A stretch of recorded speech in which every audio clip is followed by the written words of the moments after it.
Joyrider TV. That's right, we've been rehearsing that for weeks. We're coming to you from Club Nautico Rimini after day 3 of the Tornado World Championships of this year, of course, as you'd expect. Ben. Let's start with the start, I suppose. Heading out there, it's a lovely little exit out of here. Maybe we should try and record that one day. Already done it. Heading out of here, it's already been done. It seemed to be a nice little breeze to start with, and maybe we should have done the race closer inshore, but they decided to put the race course exactly where it is.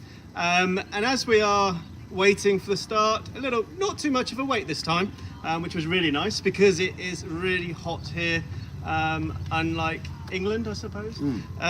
But yes, we were at the start line. We had the countdown. We made a lovely transit on the start line, lining up. 5 minutes had gone by, 4 minutes had gone by, 3 minutes had gone by, and then what happened after that, Joe? Yeah, so just about to start the video broadcast, 2 minutes to the start, and the Traveller car on the catamaran exploded. Shrapnel everywhere, bits of metal all over the place. Traveller no longer working. And what the Traveller is the piece located under the main sheet, and that is the piece that actually allows us to control the mainsail. So without the Traveller meant we didn't have any control with the main sheet, and it meant we didn't have a chance. My immediate thought was, oh dear, that's our day finished, because we weren't going to get that fixed in a hurry.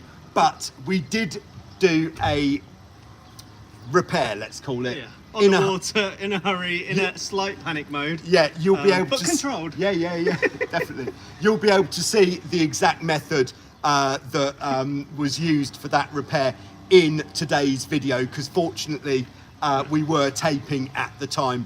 And yeah, so we got it done, and by the time we had it done, we were actually about 30 seconds late for the start and a bit behind the start line, because we had to stay away from the other boats while we were instigating that repair. Would have been too dangerous being amongst it all. While making that repair, it would have been a bit crowded and a bit dodgy. Not being able to sheet out and depower exactly how Joe wanted to stop the boat, we had a bit more power to take through.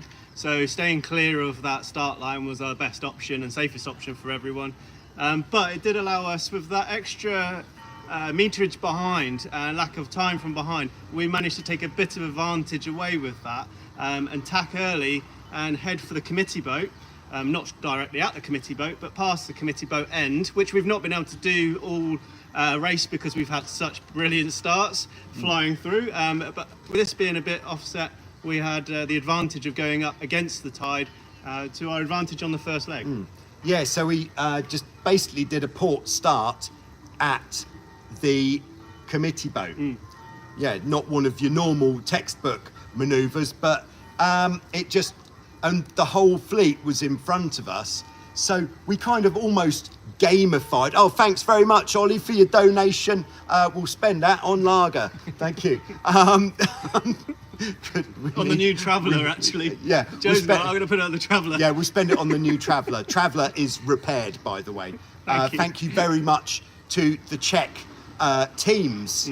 I think the whole congregation of Czech competitors have really helped us out there, and they've helped us out with some replacement parts. So that is very nice. But having the whole fleet in front of us kind of almost gamified the race, where it was like, right, let's just see what we can do with this. Yeah. And we absolutely did that. But big change today was a change of technique, style and mode on the upwind course, where Ben has been working his guns.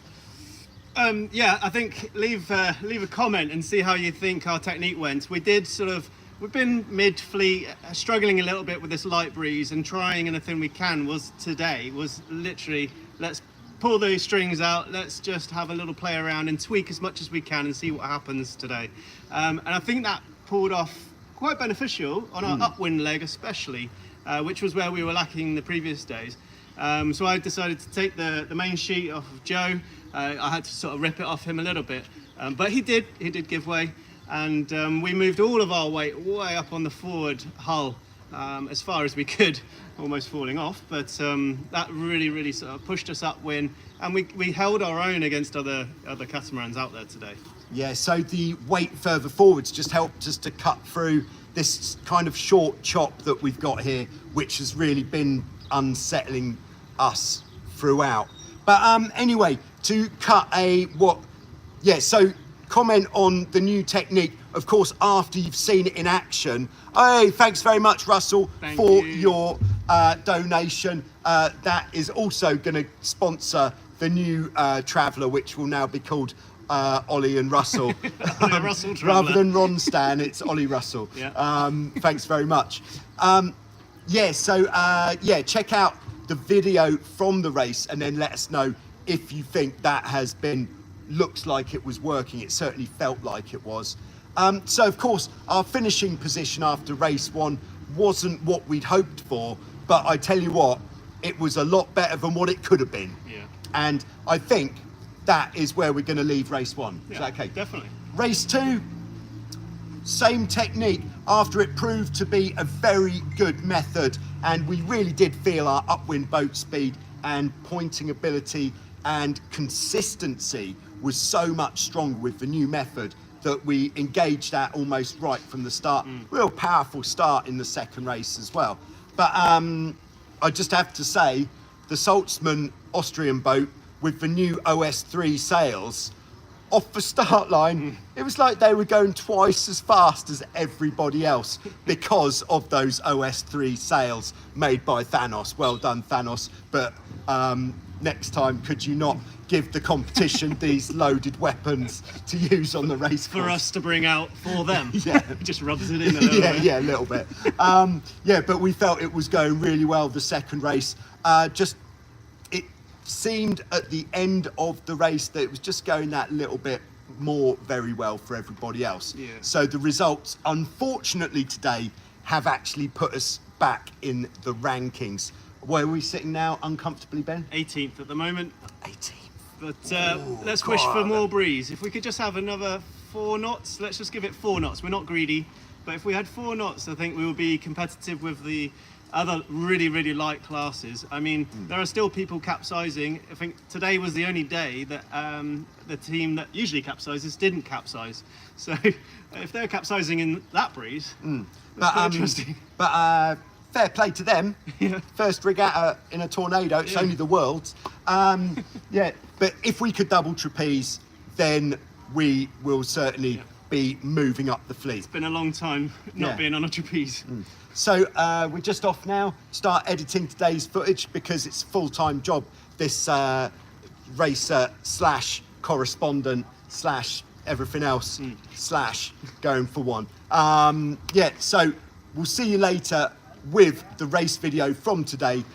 We've got a rest day tomorrow, so there won't be any race footage tomorrow. So you can take the day off, maybe watch something on Netflix instead. Not that we need one, but we're all taking a rest day. Yeah, okay. So thanks very much for watching. Thanks to Russell and Oliver for your donations towards the new Oliver Russell Traveller car system. And we'll see you on Thursday with more of this stuff. From Joyrider TV. Oh, yeah.